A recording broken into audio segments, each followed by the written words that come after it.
Then we can sketch in the centre parting of the forehead and then strengthen these shapes as well on the inside of the eyebrows and outside little bits of fur, and that'll start giving you the shapes and the forms of the muscles around the eyes. Sketching some little curved lines for the upper eyelids, more curved lines for the muscles below the eyes, and more curved lines just to add some finesse to the shape of the muzzle. Begin to sketch in some fur, just using these simple zigzag lines. And look for the other forms as well. There's another muscle that runs down here. Straight line all the way down to the end of the muzzle. A little sort of triangle shape there, another one there for that muscle. And then we can continue just getting a zigzag line for the rest of the outline of the head. Just lightly sketching the fur. Get the chest in like that. A little bit of a zigzag line for the back of the head and the neck. And then we'll have a little look at the nose as well. It's squared off at this side a little bit. Same here.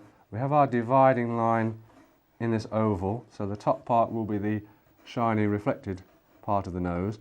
Underneath, coming down into a point where the nostrils are, about here. So all this will be in shadow. And then follow this line down, which brings you to the top lip. There's always a cleft in the top lip, which is just about here. And then we can do little curves for the top lip, coming back here. And then a little gentle curve for the bottom lip. Again, just check position of everything. Check the roundness of the eyes. Triangle just inside that main triangle. This wolf's fur is sort of multi-layered, so you have a little shape there and a big dome shape around the outside. Again, the base of that triangle will cut across the top of the eyes. So look again, everything's in position, and already, after just a few minutes, you've got your basic outline and some detail of your wolf portrait.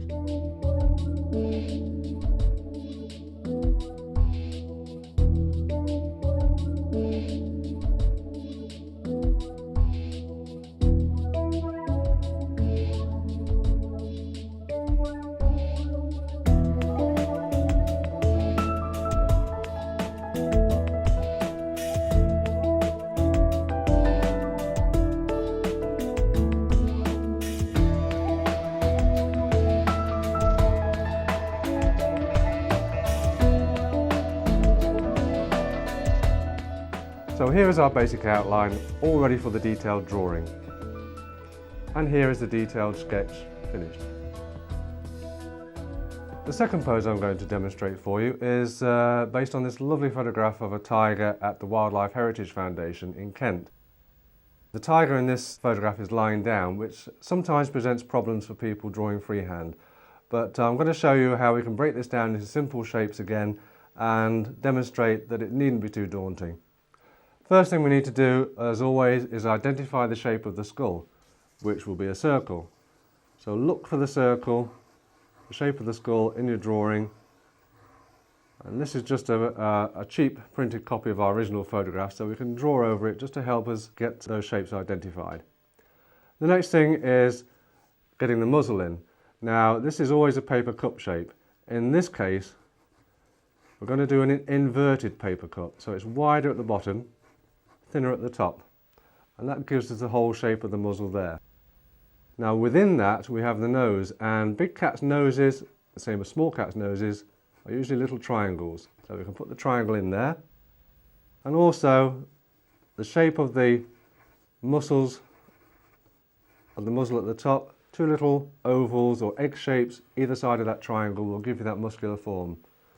We also have in big cats this lovely hairy chin underneath, which can also be an oval, and then of course we have the triangles for the ears, which are going to be very rounded off in our final picture, of course. And then looking at this big mane, again we can treat that as an oval behind everything else we've done for the face. And the complicated bit for some people may be the position of these arms, the body and the legs. But if we treat these arms or front legs as ovals or fat sausage shapes, go over your photograph, identify the sausage shapes, and then you've got it there. Again, for the paws, just a couple of flattened out ovals here and there. The body is the same, another oval which will continue all the way around the back. There's a rather flattened out egg-shaped oval there. Same with the back legs, series of sausage shapes, fat and thin, fatter at the top where the thighs are, thinner below the joints, and again the paws, ovals or circles in this position. And finally the tail, one long sausage shape. So we've identified all the basic shapes on our photograph. Now it's time to move these shapes over onto our velour paper. Having identified our basic shapes on the photograph, what we need to do then, of course, is to transfer these shapes onto our velour paper ready for pasteling. So let's look again at the start point, which is the skull, the circle. So look for the size of the skull against your photograph. You can, of course, if you're working on a bigger sheet of paper, enlarge these shapes in proportion. So there's the skull. What we need to do then is identify where our inverted paper cup's going to go. So about here. And then, of course, we did the triangle for the nose, which is at the bottom of the paper cup. So here's the triangle. And then we have these muscular cheeks either side, very typical of a cat.